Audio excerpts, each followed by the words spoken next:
जय हिंद दोस्तों भारतीय वायुसेना ने अब एक ऐसा टेंडर जारी किया है जो कि आने वाले सालों में भारत की एयरलिफ्ट क्षमता को पूरी तरह बदल सकता है।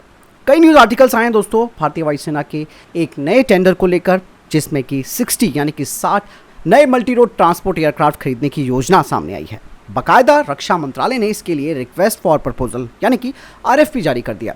इस प्रोग्राम की कीमत करीबन 1 लाख करोड़ रुपए मानी जा रही है। इन एयरक्राफ्ट का मेन उद्देश्य होगा जो हमारे पास पुराने AN-32 और IL-76 विमानों को बदलना है, जो कि कई दशकों से इंडियन एयरफोर्स की रीढ़ बने हुए हैं। लेकिन अब सवाल दोस्तों यहाँ पर ये आता है कि अब नए एयरक्राफ्ट की ज़रूरत क्यों पड़ रही है। देखिए, मैं आपको यहाँ पर बताना चाहूँगा कि भारत के सामने आज 2 फ्रंट युद्ध का खतरा बन चुका है। एक तरफ चाइना है तो दूसरी तरफ पाकिस्तान।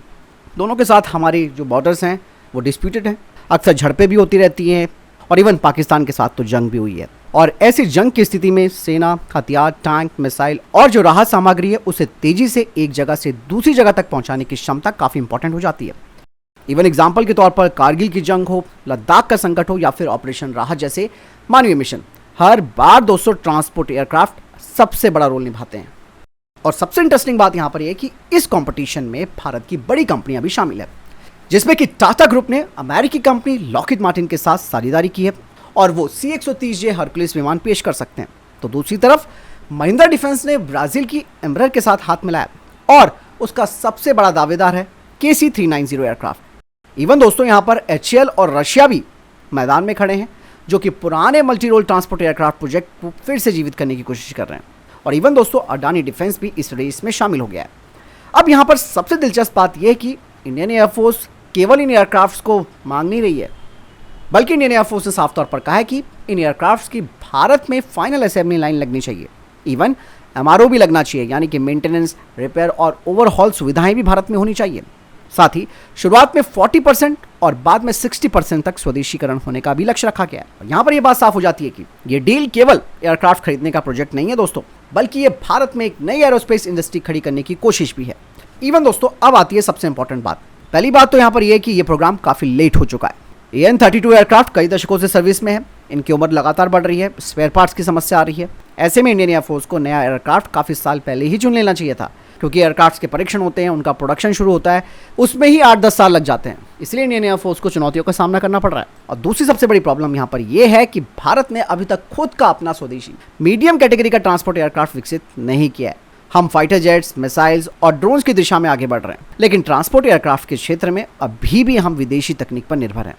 तीसरी इंपॉर्टेंट बात यहाँ पर आती है कि भारत को सिर्फ एयरक्राफ्ट नहीं चाहिए, बल्कि ऐसे एयरक्राफ्ट चाहिए जो कि लद्दाख और नॉर्थ ईस्ट के छोटे और कच्चे रनवे पर उतर सकें।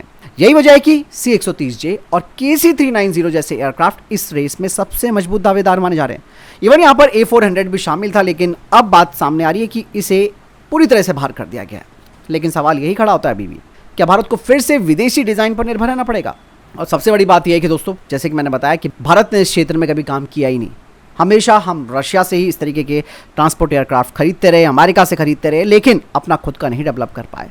और आज पूरी तरह कंडीशन बदल चुकी है। प्राइवेट डिफेंस कंपनियां इतनी ज़्यादा ग्रो कर रही हैं, उनको अगर सपोर्ट दिया जाए, उनको बोला जाए कि भाई ऐसा है, ठीक है, हम कुछ टाइम के लिए विदेशी विमानों को खरीद सकते हैं, लेकिन लॉन्ग टर्म हमारा विजन ये होना चाहिए कि भाई भारतीय प्राइवेट डिफेंस कंपनियों को इस तरीके के मेगा प्रोजेक्ट्स देने चाहिए, हेल्प करनी चाहिए, R&D में उनको सपोर्ट देना चाहिए।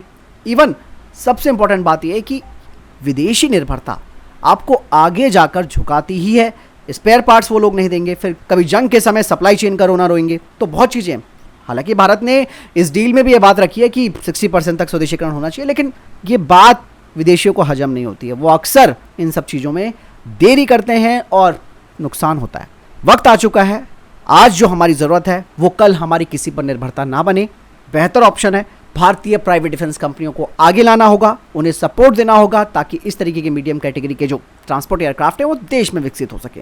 तो चीज़ें बहुत है दोस्तों, इस वक्त ज़रूरत है चीज़ों को खरीदने की, उनका इस्तेमाल करने की, लेकिन लॉन्ग टर्म डिपेंडेंसी अगर हमारी बन गई फिर तो प्रॉब्लम आना तय है। जियोपॉलिटिक्स में दोस्तों कोई किसी का सच्चा दोस्त नहीं होता है, आप सबको मालूम है। सब मौका परस्त होते हैं, सब अपॉर्चुनिटी देखते हैं। ऐसे में अगर आपके पास खुद का अपना ट्रांसपोर्ट एयरक्राफ्ट है तो आपको सप्लाई चेन का इशू नहीं आएगा, मैन्युफैक्चरिंग को लेकर कोई इशू नहीं आएगा।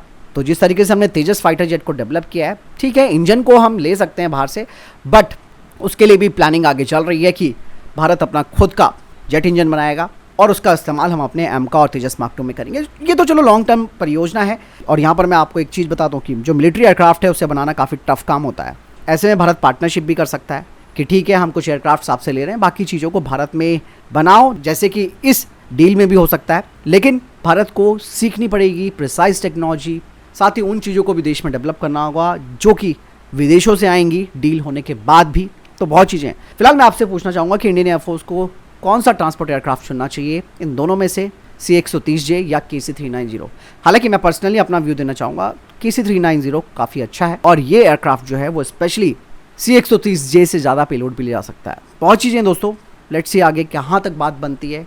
अगर कोई जियोपॉलिटिकल प्रेशर नहीं आता है, क्योंकि अमेरिका अक्सर इस तरीके की डिफेंस डील में जियोपॉलिटिकल प्रेशर डालकर अपना ही प्रोडक्ट बेचने की कोशिश करता है, लेकिन भारत की भी विदेश नीति स्वतंत्र रही है। हमने S-400 भी खरीदा, इसके अलावा हमने रशिया के साथ ऑयल डील भी रखी। तो चीज़ें ऐसी भी है कि भारत खुद अपने स्टैंड ले सकता है।